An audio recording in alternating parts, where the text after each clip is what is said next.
Hi, my name is Mary, and in 1998 I experienced what the clinical world would call a psychotic episode. Full blown when I went to my job at the University of Buffalo, and I was immediately taken away in handcuffs to a loading dock, to an ambulance, to a hospital, and drugged, where I spent 9 days in total confusion.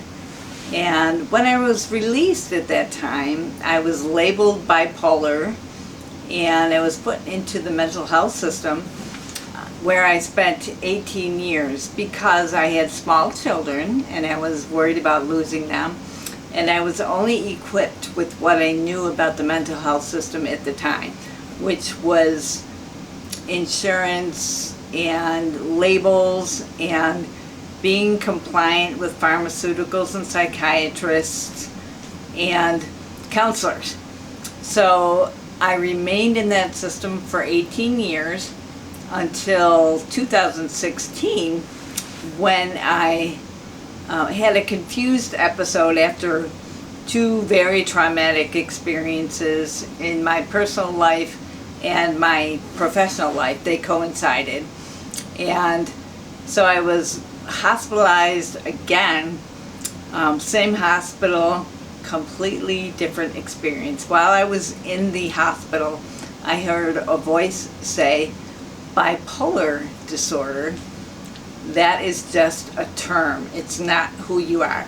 And I believed that voice, but I didn't tell anybody about it because I knew that would extend my time in the hospital.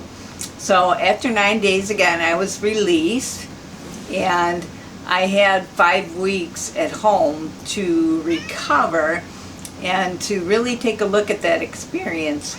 And I thought to myself, I don't think that I am really sick. And I remembered that voice saying, you are not,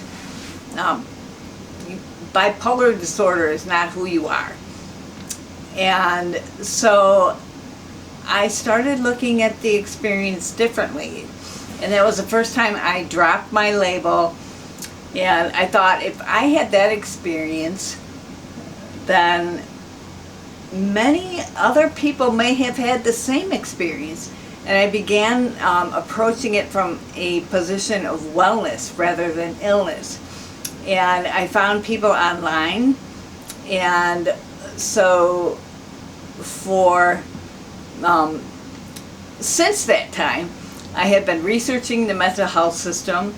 And during COVID, I went back to school and got my master's degree in integrative health and healing, and focused on mental health.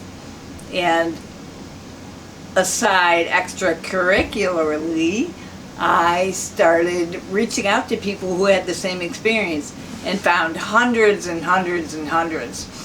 And started out with one person, 2 people, and now I have a whole network of what I call my mad family. And they've really helped me in this journey, along with my academic journey. So fast forward to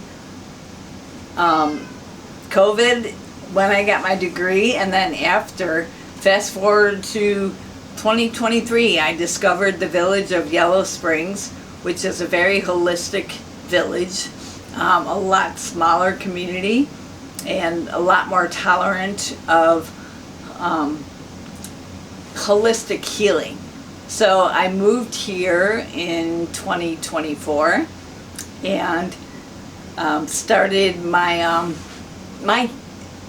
I had lived through my healing journey, and now as a writer I am working on a book called I Beg Your Pardon, But I'm Not the Least Bit Disordered. And I am now working on my PhD in wisdom studies, and I am developing a program called Property with a Purpose to create a sanctuary for people who have had experiences like mine in the mental health system, and also people who are in recovery from substance abuse and the world in general, because I believe that we are all trying to recover from something, especially in what's described as our chaotic world. So that's where I am today when you're watching this video. I'm just enjoying my human family, my mad family, and I would define my experience as a spiritual awakening as opposed to bipolar disorder or anything that the mental health system could describe. So it's definitely a spiritual awakening for me. So I hope that you have the same experience, and if you're struggling or challenged by what you think is an illness, I hope you are able to change your perspective as I did. And I wish you healing, and I wish you wellness. Thank you.